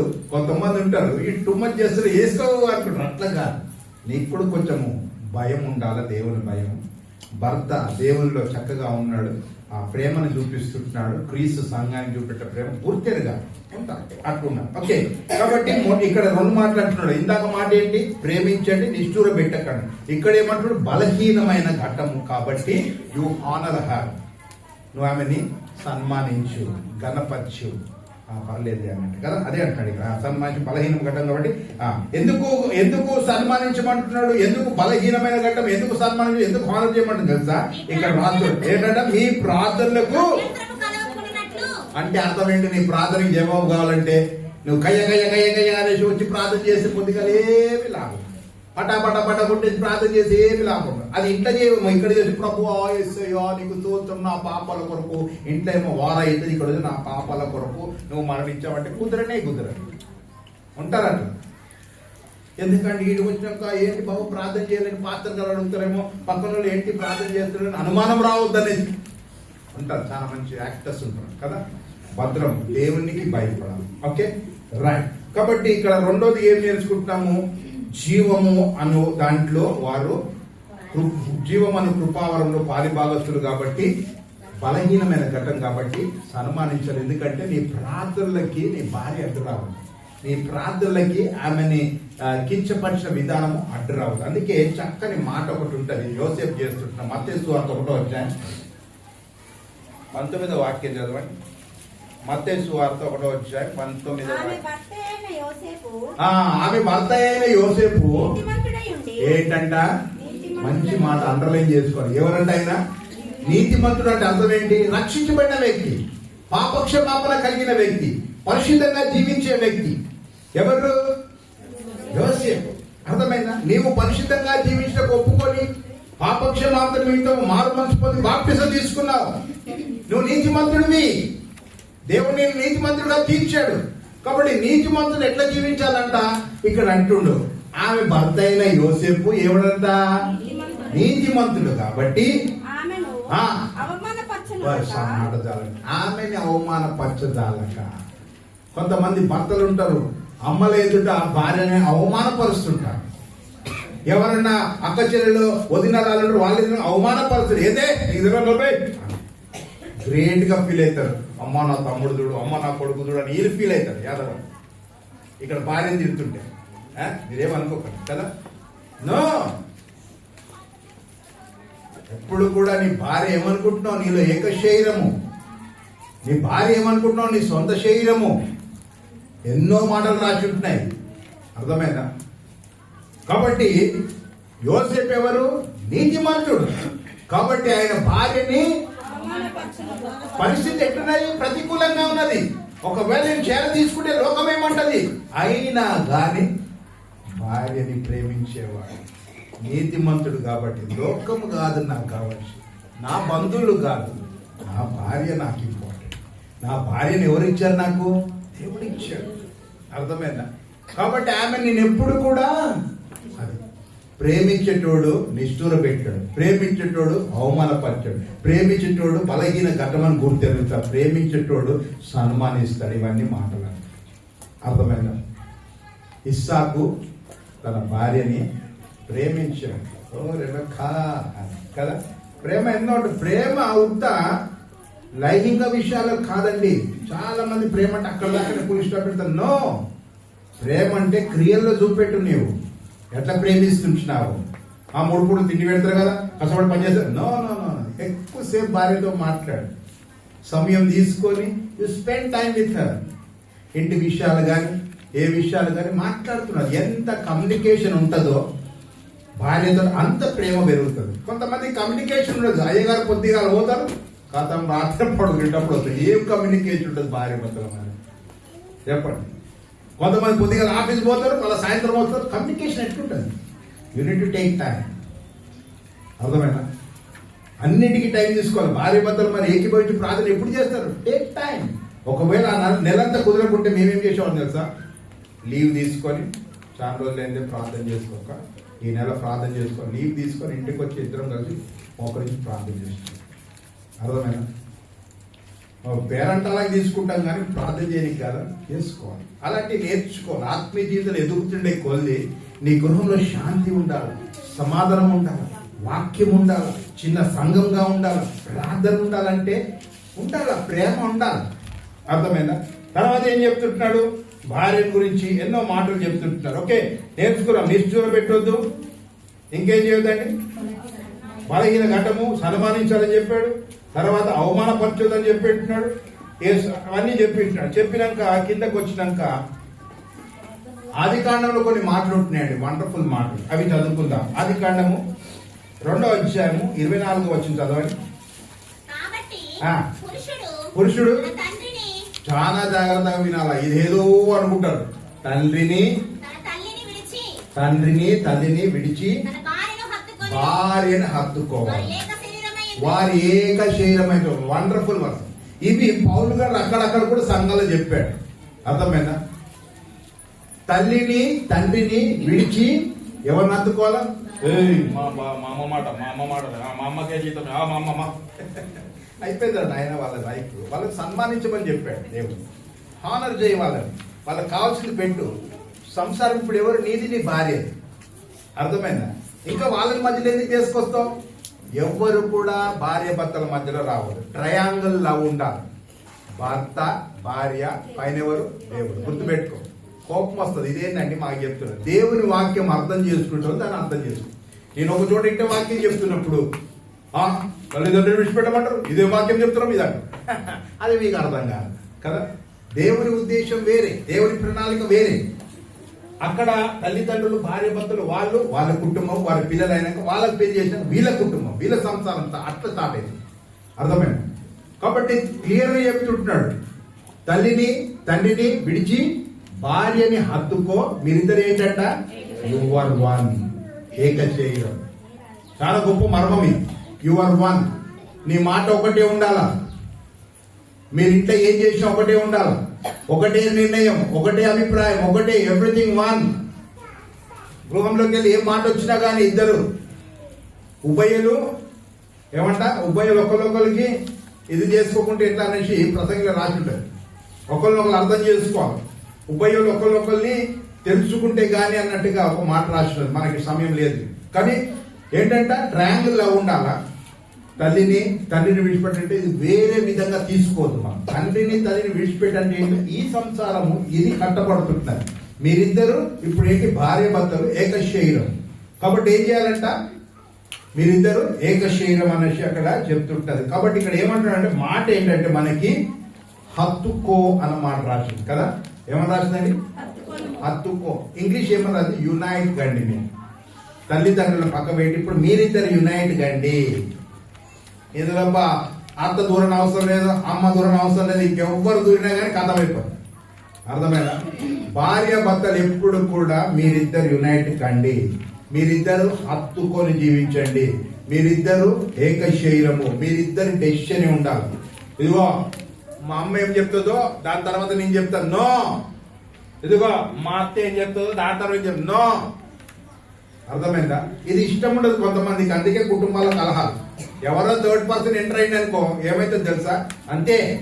నీ అమ్మ మాటను విన్నావు అనుకో కథం, నీ అత్త మాటను విన్నావు అనుకో కథం, ఇంకెవరి మాట విన్నావు అనుకో కథం.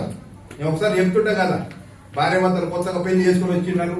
ఆ ముసలామె చూసింది, ఓర్చుకోలేక ఇగో ఎవరితో చెప్పొద్దన్న మాట చెప్పాను కదా. ఈమె ఎక్కడ దాకా పోయిందంటే ఎవరితో చెప్పొద్దన్నమాట. పెళ్లి చేసే వారి దగ్గర అమ్మ మేము ఎవరితో చెప్పమన్నాం కానీ ఆమె చెప్పిన మాట అదే. కలహంతో ఆ చిన్న మాట ఏం చేసిందంటే వాళ్ళిద్దరిని సపరేట్ చేసిపోయింది.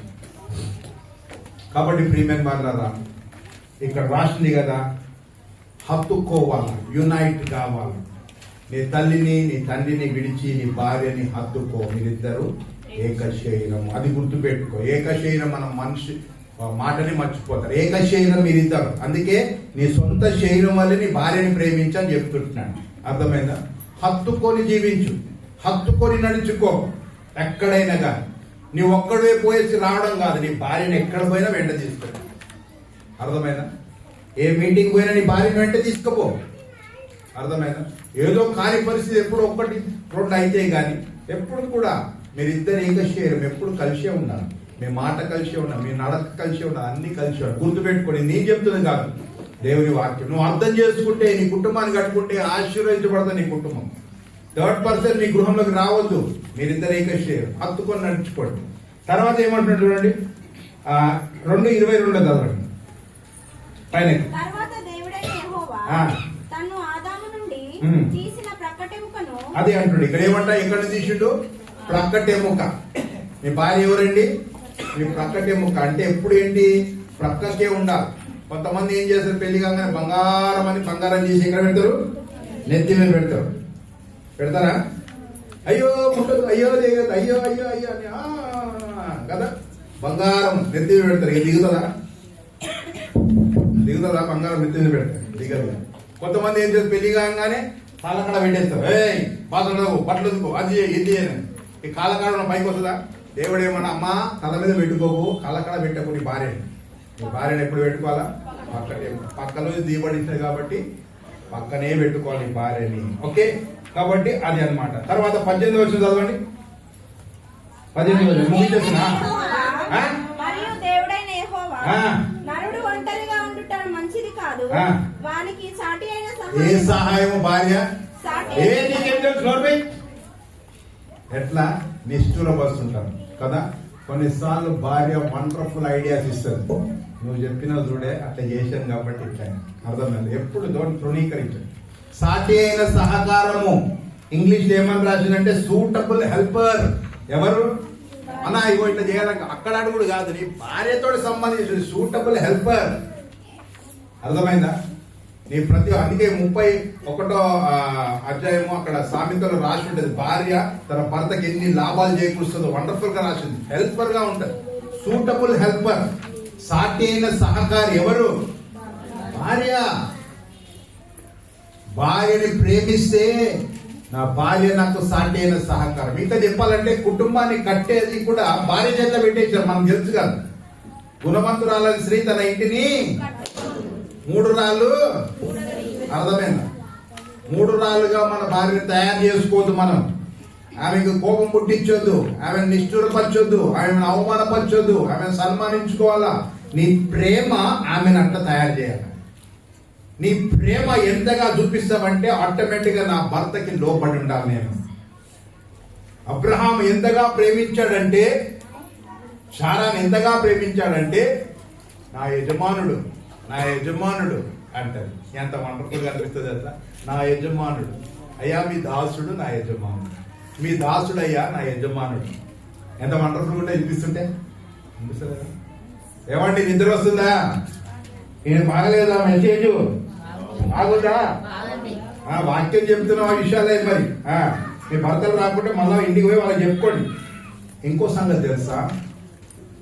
అబ్రహాము అయ్యా నీ దాసుడు నా యజమానుడు అని శారా చెప్తుంది. అబ్రహాం ఏం చేశాడు తెలుసా? శారా మాట విన్నాడు. చూడండి 21వ అధ్యాయం. ఏది? ఆదికాండం 21వ అధ్యాయం 12వ వాక్యం చదవండి. అయితే దేవుడు ఏంటట? ఈ చిన్నవాని బట్టి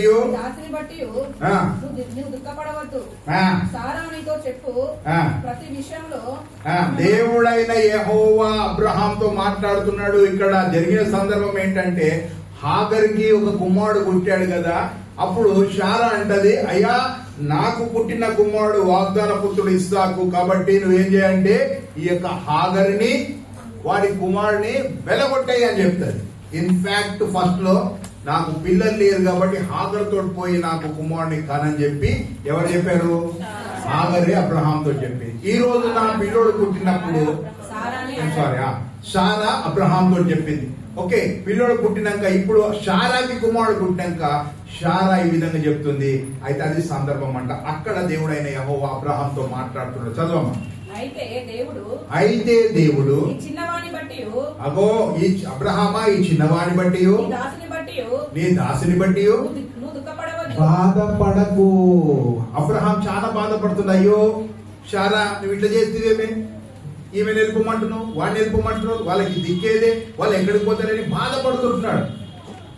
అప్పుడు దేవుడు మాట్లాడుతున్నాడు, అయ్యా చిన్నవాని గురించి కానీ ఈమె గురించి కానీ నువ్వు బాధపడకు అని చెప్తూ, సారా నీతో చెప్పు ప్రతి విషయాన్ని ఏంటంట, సారా నీతో చెప్పు ప్రతి విషయాన్ని ఆమె మాట విను. ఎవరి మాట వినమంటున్నాడు? దేవుడే చెప్తున్నాడు. ఎవరి మాట వినమంటున్నాడు? ఇప్పుడు మనమైతే ఏం చేస్తే బుద్ధుందా నీకు?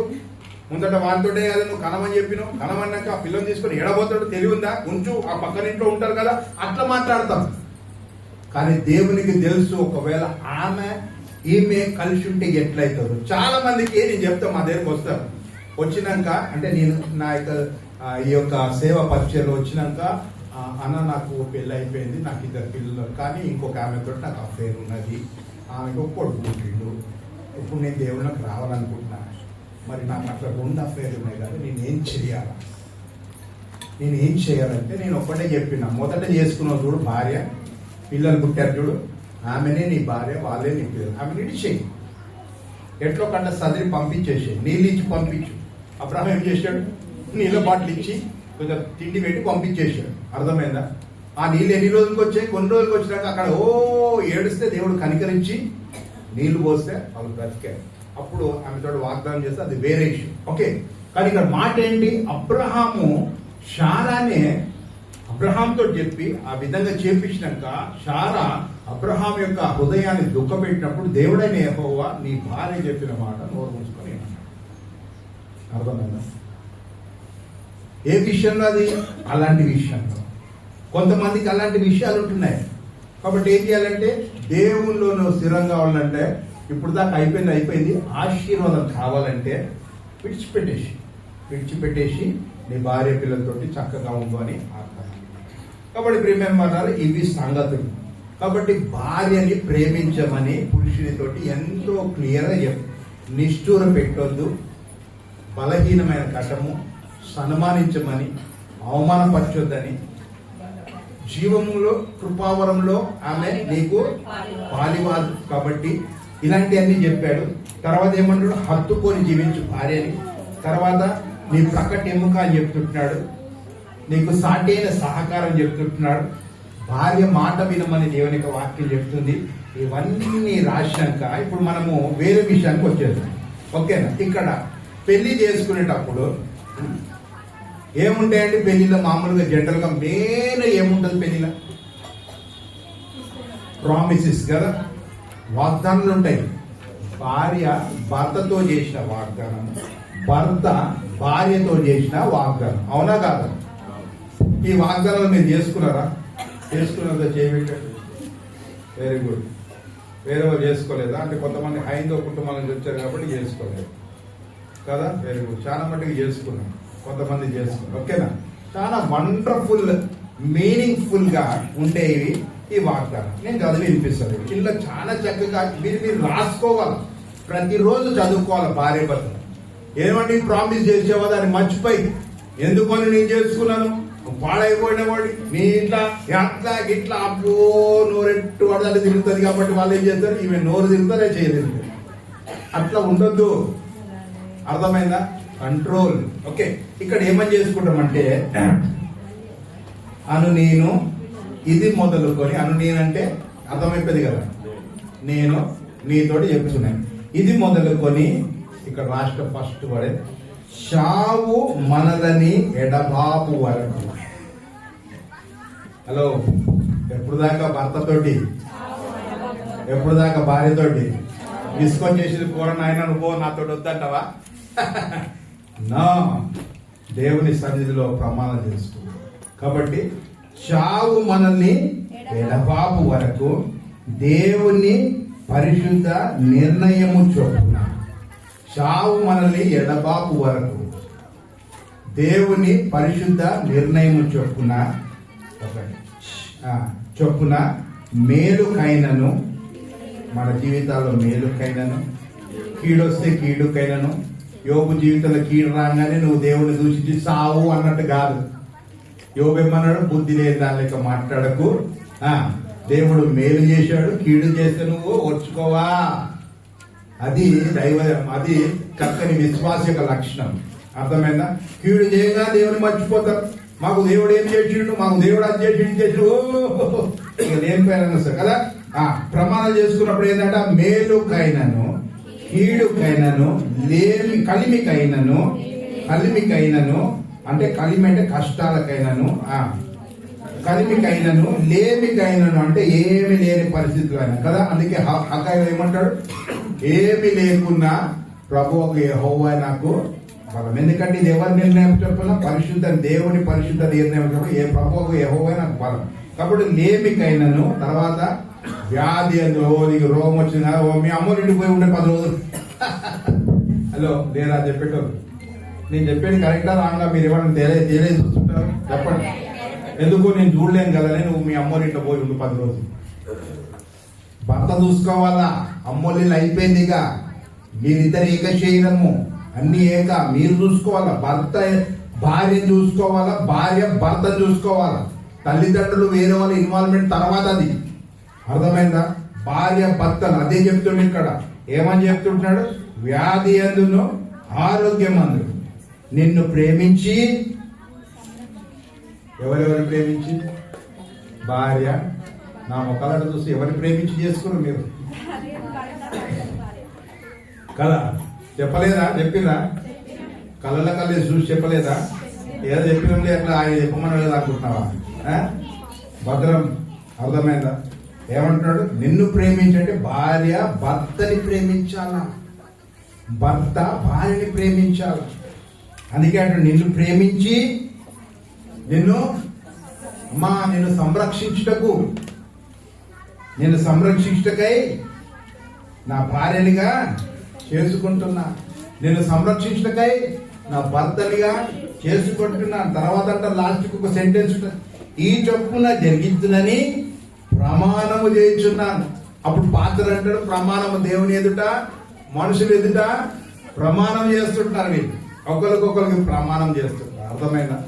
ఈ ప్రమాణాలు మర్చిపోకండి. భార్య భర్తల మధ్యలో వెరీ సింపుల్ గా కయ్యాలు వచ్చేస్తుంటాయి. ఇవన్నీ భద్రం. ఎక్కువ ప్రాధాన్యత భర్తకి ఇచ్చిండు. అర్థమైందా? సామెతలలో సొలొమోను ఎక్కువ ప్రాధాన్యత భార్యకి ఇచ్చిండు ఇల్లు కట్టుకోమని. భర్త ఏంటంటే హెడ్ ఆఫ్ ద ఫ్యామిలీ. ఎప్పుడు ఆయన లోపల నిండుగా ఏముండాలా? యేసు ప్రభుకున్న ప్రేమ నిండుగా ఉండాలి భార్య పట్ల. అర్థమైందా? భార్య ఏం చేయాలి? లోపడి తన గృహాన్ని కట్టుకోనికి ప్రయత్నం చేయాలి. అది ప్రార్థన ద్వారానో, వాక్యం ద్వారానో, దేని ద్వారానో కట్టుకొని ప్రయత్నం చేయాలి. ఇద్దరు కూడా కలుసుకుంటేనే కుటుంబం నిలబడతారు. నువ్వు పెడముఖము, నువ్వు ఎడముఖం పెట్టావు అనుకో, ఏమవుతుంది? పిల్లలు ఆడుకుంటారు ఇక మధ్యలో. అర్థమైందా? మమ్మీ ముడుచుకుందా, వెరీ గుడ్, చడాడు డాడీ డాడీ అయిపోయా కథం. అర్థమైందా? మీరిద్దరు కారణము పిల్లలు చెడిపోయి, మీరిద్దరు కారణము ఇంట్లో ఇంకా ఎక్కువ మరి అత్త మామకు తెలుసో, అమ్మ నాన్నకి తెలుసో కలహాలకి కారణం. వాళ్ళు ఏం చేస్తారు? ఇక్కడ జరిగింది కిందే ఉంటది, అక్కడ మాట్లాడి ఎంతో మాట్లాడు. ఇక మనకు మాటలకి ఏం హద్దు లేదు కదా. అది ఏమి లేదాడ, ఏదో చిన్న పిన్ పడ్డది తీసిమంటే తీసేయలేదు కథం. ఇది పోయి ఎక్కడికి పోయినాక అట్లా పిన్తో గుచ్చేసిందంట, మరి ఇంత మరకలు పడిపోయినాయంట, అదంట ఇదంట ఎట్లా. అవునా కాదా? వెళ్ళిపోతుంది అట్లా. ఏమేమి ఆయన ఇంత చేసాడు, ఏమేమి హాస్పిటల్ పోయి. అర్థమైందా? ఎక్కడున్నది మొత్తం స్టార్టింగ్ పవర్. అందుకే భార్య భర్తలు ఏమి ప్రమాణాలు చేశారో మరి ఆ ఈ చొప్పున జరిగిస్తునని ప్రమాణం చేస్తున్నాను. ఏమని? ప్రేమిస్తానయ్యా, నిన్ను ఉంటే ప్రేమిస్తాను, లేకపోయినా ప్రేమిస్తాను, నీ వ్యాధిలో ప్రేమిస్తాను, నీ ఆరోగ్యంలో ప్రేమిస్తాను, నేను సంరక్షిస్తాను కదా. ఎంత మంచి టైం. కాబట్టి ప్రియమైన వాళ్ళ భర్తల భార్యలను ప్రేమించారు. భార్యలు మీ ప్రేమని పొందుకొని ఆటోమేటిక్గా వాళ్ళు లోపడాలి. ఆ విధంగా నిజంగా ఆత్మీయులైతే ఇలాంటి అనురాగం ఉంటుంది, ఆత్మీయులైతే ఇలాంటివి ఉంటాయి. అర్థమైందా? యోసేపు ఏం చేశాడు? నేను ఆమెను అవమానపరచొద్దు అని అనుకున్నాడు. తర్వాత ఎట్లా కలిసింది వాళ్ళ కలయిక కదా, వండర్ఫుల్ గా కలిసింది. కాబట్టి ప్రియమైన వాళ్ళది ఇక్కడ ఏదో మన యోబు సంగతి చూసినట్టయితే అన్ని పోతే ఆమె వచ్చి ఏమన్నది, అప్పుడు ఈయన ఎట్లా సంజాయించిన పిచ్చి దాన్ని మాట్లాడకే, దేవుడు ఇచ్చినప్పుడు మంచిగా ఉండే, దేవుడు తీసేసుకున్నప్పుడు దేవుడు స్తుతించాలి అన్నట్టు చక్కగా చెప్పారు. అంటే భార్య భర్తలు అట్లా మంచిగా కలయిక ఉండాలా. మెయిన్ ఏంటంటే భర్త సంఘము, యేసు ప్రభు సంఘాన్ని ఏ విధంగా ప్రేమించాడో భర్త భార్యని ఆ విధంగా ప్రేమించాలి. నీ సొంత శరీరాన్ని నువ్వు ఏ విధంగా ప్రేమించుకుంటున్నావో నీ భార్యని అట్లా ప్రేమించాలి. ఇవన్నీ కూడా ఇమిడి ఉంచున్నాయి. నీ ప్రేమనే నీ కుటుంబాన్ని కడుతుంది. నీ ప్రేమనే నీ భార్య నీ పిల్లలు నీకు లోబడేలాగా చేస్తుంది. కాబట్టి ప్రేమ కలిగి జీవించు. ప్రేమ ఏం చేస్తుందో తెలుసా? ఒక్కటే చదువుకుందాం, మరి ఇది చెప్పకుంటే బాగుండేది కదా. ప్రేమ ఏం చేస్తుందండి? ప్రేమ ఏం చేస్తుందండి? చాలా వాక్యాలు ఉన్నాయి. వీలైతే రేపు ప్రేమ గురించి మొత్తము ఈ 40 రోజుల ఉపవాస ప్రార్థనలో ప్రేమ గురించి మొత్తం చెప్పాలనుకుంటున్నా. ప్రేమ ఏమేం చేస్తుందో అన్న విషయాలు 13వ అధ్యాయం, 1 కొరింథీయులకు రాసిన పత్రిక 13వ అధ్యాయంలో 4వ వచనం చదువుకుందాం. మీదంతా మీరు చదువుకోండి. ఏంటంట ప్రేమ ఏం చేస్తుందో చూడండి. భార్య భర్తలు ఇద్దరు నిన్ను ప్రేమిస్తారు, సంరక్షిస్తారని చెప్పేసి ఇద్దరు చెప్పుకోరు వాగ్దానం. ఓకే, ఒకళ్ళే కాదు, ఇప్పుడు వాగ్దానం ఏంటి? ఇద్దరు ప్రేమించాలి. భార్య భర్తని ప్రేమించాలి, భర్త భార్యని ప్రేమించాలి. ఈ ప్రేమ ఏం చేస్తుంది చూడండి. ప్రేమ దీర్ఘకాలము సహిస్తుంది. సచ్చేదాకా సహించాల్సిందే. పెళ్ళి అంటే ఆర్డినరీ కాదు, అది సహించాలా, సాహసించాలా. అర్థమైందా? దీర్ఘకాలము సహించును, దయ చూపి. ప్రేమ ఏం చేస్తుందంట? సహిస్తుంది. ప్రేమ ఏం చేస్తుంది? దయ చూపిస్తుంది. కఠినంగా ఉంటారు కొంతమంది. నువ్వు ఏమన్నా దావుకో, నేను పోయి బిర్యానీ తింటానే, మంచి బిర్యానీ వేస్తుంటాడు. ఏమన్నా ఇంట్లో ఉండాలంటే ఆ ఇంటి సంగతి నీకు ఎందుకంటే తిందామని తింటాడు. అయ్యో ఆమె ఎండిపోతుందో తినదో. కొంతమంది భార్యలు అంటే తినక తినక తినక ఇట్లా ఎండిపోయి ఉంటారు. అర్థమైనా? నువ్వు ఏం చేయాలి? మంచిగా నువ్వు సహించేవాడైతే పోనీలే, అయిపోయింది, ఏదో అయిపోయింది, దా తిందాం దా కదా. ఏడొస్తుందంటే మంచిగా చికెన్ తీసుకురావంటే తెస్తాడు, మంచిగా సాయం చేస్తాడు, మంచిగా ఉన్నట్టు మంచి వాసన వస్తుంది. సో ఏమైపోతే ఒక ఫోన్ వస్తుంది అంతే. ఎవరు మాట్లాడినారు? మా అమ్మ. ఏంటంట? కథం. నేను అనుకున్నా అంతే, కథం అయిపోతుంది. అన్నం కూరల పక్కకు ఉంటాయి, ఇలా దొల్లి అవుతుంది. మనం చూస్తాడు తిండి పెడతాం వెళ్ళిపోతాడు. వండుకున్నట్టు తేడపడుతుంది. ఏమైనా పడేసాం అనుకుంటాం. ఎవరి కోసం వండినాము? లేవా ఇట్లాంటి కార్యక్రమం జరిగినాయి మీ ఇంట్లో? వండిదంతా ఏం చేయని మంచిగా పక్కన బాగా వండుకుంటే మొగుడు పిల్లలు అనుకుంటారు. మొగుడు పిల్లలు అనుకున్నారు. తిన్నారా చెప్పండి. ఇప్పుడు అక్కడ అలాంటి ఇష్యూ వస్తే కొన్ని నిమిషం ఉందమ్మా, ఉండి కొంచెం ముందు, సరే కోపం తగ్గించుకో, సరే కొన్ని నిమిషాలు ఆగు, నీళ్ళు ఆగు కదా. కోపం తగ్గించుకోదు, చాలా సేపు అవుతుంది. కోపం దగ్గరంటే విశ్వాసం ఎప్పుడు కూడా కోపం దగ్గరని చెప్పదు. గుర్తుపెట్టుకో. అవిశ్వాసియే సైతాను గుణమున్నోళ్ళే కోపం దగ్గర. గుర్తుపెట్టుకో. మొండిగా ప్రవర్తించేది సైతాను గుణము. కోపగించి మూత విడిచేది సైతాను గుణము. విశ్వాసి గుణ లక్షణాలు కావు. విశ్వాసి గుణ లక్షణాలు ఏంటి? ఓర్చుకుంటది, సహిస్తుంది, ప్రేమ ఇది చూపిస్తుంది. అర్థమైందా? ఒకవేళ యేసు ప్రభువే నువ్వు చేసిన మొండి లెక్కలకి ఆయన మొండిగా ఉంటే నువ్వు ఏమైపోతావు చెప్పు? గుర్తుపెట్టుకో. ఎప్పుడు కూడా దేవుడు ఒకవేళ నా పట్ల ఇట్లా వ్యవహరిస్తే, నేను ఇక్కడ నా భర్తతో వ్యవహరిస్తున్నట్ల నా పట్ల వ్యవహరిస్తే నేను ఏమైపోతాను? అది గుర్తుపెట్టు. ఎప్పుడు కూడా మన మధ్యలో దేవుడు ఉండాలండి, మన మధ్యలో వాక్యం ఉండాలండి. అప్పుడే మన కుటుంబాలు కట్టబడతాయి. గుర్తుపెట్టుకోండి. కాబట్టి ఏం చేయాలా? తగ్గించుకోవాలి. పోనీ అయిపోయింది. ఒకవేళ భర్త కోపం వచ్చిన ఏమండి పోనీ రండి రాలే, పోనీలే రా, సరే రా, నువ్వు ఎప్పుడు సరే అండి పోనీ నా తప్పైపోతుంది రండి. ఏంది రవి ఇంటి బతున్నాడు అనుకుంటావా? అట్లా అనుకుంటే అంతే. ఎందుకు ఇంటి బతున్నాడు అవ్వ ఎప్పుడు గట్టనమని చెప్పింది ఆ వాక్యము. ప్రేమ ఏం చేస్తుందంట? ప్రేమ ఏం చేస్తుంది? ప్రేమ ఏం చేస్తుందండి? దీర్ఘకాలం సహిస్తుంది. ఒక్కసారి 2 సార్లు అంటే సహించాలి అంతే. కొన్ని డైలాగ్ కొడుతుంది మెడగిట్టుకుని పావు కదా, కొన్ని చేస్తుంటారు. ఓకే అవి మనకు కాదు, కానీ ప్రేమ ఏం చేస్తుంది అంటే అన్ని చేస్తుంది. వండుకునే పెట్టెలు పడేయద్దు. మనకి ఎప్పుడు దేవుడు కష్టపడితే ఇచ్చినాడు, గుర్తుపెట్టుకో. అది నీళ్ళు కట్టొద్దు, అది వేడుకున్నప్పుడే తినాలా. తగ్గించుకో, భర్త తగ్గించుకో, భార్య తగ్గించుకో, పిల్లలు తగ్గించుకోండి. ఎవరికో విషయం కోసం కొట్లాడుకుంటాం ఎప్పుడు కూడా. భార్య వందలు బాగానే చాలా ఇష్యూలా, వాళ్ళ అమ్మ గురించో, వీళ్ళ గురించో, ఈ పైసల గురించో, వారి గురించో, ఎవడో పోషి గారి కోసం మనం కొట్లాడుకుంటాం. అవునా కదా? చాలా సార్లు ఇదే అవుతుంది కదా, ఎవరికోకండి జనరల్ గా. అంతేకాదు, ఎవరి కోసమో మనం కొట్లాడుతాం. వీళ్ళిద్దరు బాగానే ఉంటారు, ఇక వాళ్ళ కోసం కొట్లాడు. ఇప్పుడు ఏమైపోతుంది, వాళ్ళ కొట్లాడేది పెద్ద ఇష్యూ అయిపోయి భోజనాలు లేకుండా, దిగి తినకుండా, వారాలు నెలలు ముడుచుకొని ఉంటారు. ఒక ఆమె అట్నే ముడుచుకున్నది. ఆయన కాడ తిండి పెడుతుందండి. నేను ఆ ఇంట్లో ఉండే కూడా చెప్తాను, తిండి పెడుతుంది. ఆయన చూసుకుంటే తింటాడు, లేకుంటే చీమలు పడేస్తాడు. ఆయన చూసుకుంటే తింటాడు, లేకుంటే కుక్కొచ్చి తినేస్తాడు. ఎంత భయంకరం. ఎందుకంటే ఆయనకి చేయలేదు, ఒక చేయలేదు, స్పూన్తో తింటాడు. ఆమె స్కూల్లో టీచర్, మంచి కుటుంబం, పిల్లలు మంచి ఎడ్యుకేటెడ్, ఫారెస్ట్ ఆఫీసర్ ఒకడు కొడుకు, ఇంకొకడేమో మంచి లెక్చరర్. అట్లా పడేస్తుంది ఆమె. ఒక రోజు ఏమైపోయింది ఇంతే, నేను చూసిన సక్కని ముసలి వచ్చింది, ఏడుస్తున్నాడు. ఎవరితో అన్నది పక్కకి వెళ్ళి బతికినప్పుడు ముసలాన్ని చూడి శాతగాలి ఇప్పుడు చేడ్చాడు అన్నది. ఎట్లుంటుందండి, ఎంత అవమానం కదా. బతుకున్నప్పుడే మన చక్కగా చూడలేదు, సచ్చినాక ఓహో అని ఏడుస్తుంది. అట్లుండదు, అర్థమైనా? కాబట్టి ప్రియమైన వాళ్ళ భార్య భర్తలు ఏంటంట, ఏమంటాడు, ప్రేమ దీర్ఘకాలం సహిస్తుంది, దయ చూపిస్తుంది, మస్తగా ఎప్పుడు కూడా పర్లేదులే అని ఇచ్చిపెట్టేస్తారు. మస్తల పడి కోపం పెట్టుకొని లోపల పెట్టుకోదా.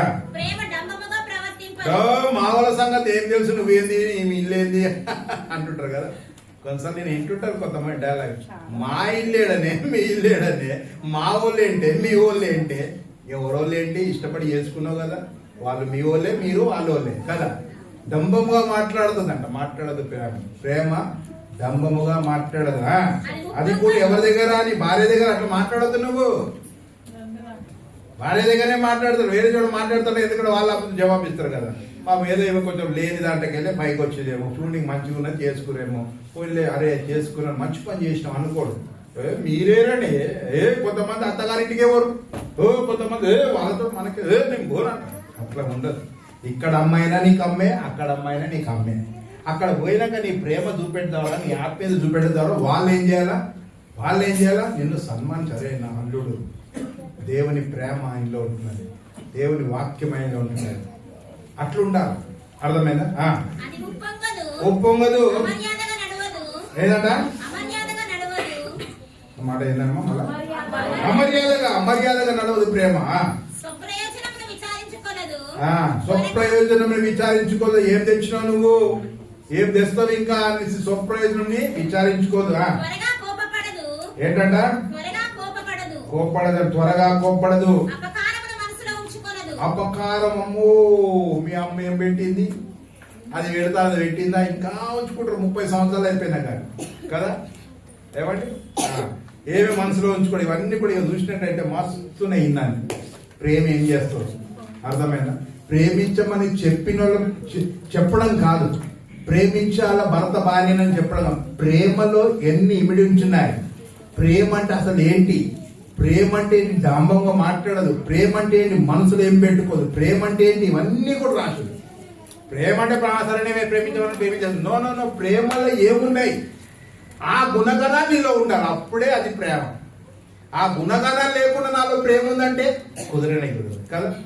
కాబట్టి ప్రేమలో ఎన్ని గుణగణాలు ఉంటున్నాయి. దేవుని ప్రేమ ఎట్టున్నది. పౌలు సంఘానికి రాస్తూ కొరింథీయుల ప్రేమ అంటే ప్రేమలో ఏమి ఇమిడి ఉంటున్నాయి, అది ప్రేమ. అలాంటి ప్రేమ నీవు నీ భార్య పట్ల చూపెట్టాలి, అలాంటి ప్రేమ నీ భర్త పట్ల చూపెట్టాలి. ప్రేమ ఉంటేనే కుటుంబం కట్టబడుతుంది. దేనికి ప్రేమ అన్నిటినీ సహిస్తుందంట, ప్రేమ అన్నిటినీ తాళ్తుందంట. మీరు ఒకవేళ కావాల్సిన వచనాలన్నీ కూడా చదువుకోండి. ఆఖరికి రాస్తాడు కదా, అన్నిట్లో మిగిలి ఉండేది తెలుసా, విశ్వాసము, నిరీక్షణ, ప్రేమ. ఈ 3 నిలుస్తాయంట. ఇందులో శ్రేష్టమైనది ప్రేమ అంట. అర్థమంటే అంటే ప్రేమ అన్నిటి సహించేస్తుంది. కాబట్టి ప్రియమైన వాళ్ళ ప్రేమలో ఉన్న గుణగణాలు అది. అలాంటి గుణగణాలు మనం ఉండాలి. ఇంకా చూసినట్లయితే ఆత్మ ఫలములు మీరు ఫలించాలని చెప్పాడు. ఆత్మ ఫలములలో మొదటి ఫలం ఏంటండి? ప్రేమ. ప్రేమ వండర్ఫుల్. ప్రేమ అన్నిటికీ సహిస్తుంది, ప్రేమ అన్నిటికీ ఓర్చుకుంటుంది, ప్రేమ అన్నిటికీ కదా. అలాంటి ప్రేమ, నిష్కపటమైన ప్రేమ, నిర్దోషమైన ప్రేమ. ప్రేమలో 4 ప్రేమలు ఉంటున్నాయి. కుటుంబ ప్రేమ ఉంటుంది, ఫ్రెండ్షిప్ ప్రేమ ఉంటుంది, తర్వాత ఇంకేదో ప్రేమ, అదే లస్ట్ ప్రేమ ఉంటుంది, తర్వాత ఆగపే ప్రేమ, దేవుని ప్రేమ. 4 రకాల ప్రేమలు వచ్చినాయి. అర్థమైందా? కాబట్టి ప్రియమైన వాళ్ళ అలాంటి ప్రేమ మనం కలిగి ఉండాలా. కుటుంబాలు కట్టబడి ఉండాలంటే భార్యాభర్తలు ప్రేమించుకోవాలా. మరి భార్యాభర్తల కంటే ఎక్కువగా head of the family unit love your wife. నీ భార్యను ప్రేమించాలి. ఎంతగా ప్రేమించాలంటే దేవుని వాక్యం చూసుకున్నాం. నీ భార్య ఏంటి అసలు నువ్వు గ్రహించాలి. దేవునికి ఇచ్చిన ఆ యొక్క జీవిత భాగ్య సామ్యము ఏంటో నువ్వు గ్రహించాలి. నీ భార్య ఏంటి, భార్య గురించి ఏం రాసి ఉంటున్నది, ఆమె నీ యొక్క ప్రకట ఎముక అని, ఆమె నీకు సాటైన సహకారం అని, ఆమెని హత్తుకోవాలని, ఆమె గురించి ఆమెను ప్రేమగా చూసుకోవాలని, ఆమెను నిష్ఠురపరచొద్దని, ఆమెను అవమానపరచొద్దని, ఆమె జీవమును మరి కృపావరంలో పాలి భాగస్తురాలని జ్ఞాపకం చేసుకొని ప్రార్థనకు అడ్డు రాకుండా ఎన్ని విషయాలు రాశాడు. కాబట్టి నీ భార్యను అంతగా ప్రేమించాలి. ఎవరెటు పోతే మనకెందుకు, నా భార్యతోటి నాకు. నువ్వు అట్లా భార్యను మంచిగా ప్రేమించి భార్యాభర్తలు ప్రేమ కలిగి ఉంటే, నేను చాలా కుటుంబాలు చూసాను తెలుసా, వృద్ధాప్యంలో కూడా వాళ్ళు ఎంత ప్రేమగా చక్కగా ఉంటారు. లాంగ్ లైఫ్ ఉంటుంది. ఒకళ్ళొకళ్ళు అర్థం చేసుకో, ప్రేమ ఒకళ్ళొకళ్ళు అర్థం చేయించుకుంటారు. చక్కగా ఆ విధమైన జీవితాలు ఉండాలి. ఆత్మీయంగా మనం కొనసాగుతున్నామంటే వాక్యం చెబుతున్న ప్రకారం జీవిస్తే చక్కగా లాంగ్ లైఫ్ కదా. మీరు చూడండి, సడన్ గా భార్య చచ్చిపోయింది అనుకోండి, నువ్వు ఎవరి వయసులో ఎంత దుఃఖం ఉంటుంది. నేను చాలా మంది చూశాను, భర్త చచ్చిపోయాడు, ఆమెకి ఇంకా యవన వయసు, ఎంత భయంకరమైన పరిస్థితి. అర్థమైంది? దేవుడు జతపరిచాడు. ఎవ్వరు ఏం కాదనుకున్న భార్య భర్తల్లో సరైనే అని చదువుకొని పోతుంటారు. అలాంటి చక్కగా భార్య భర్తలు కలిసి ఉండే జీవితం కావాలంటే ప్రేమనే.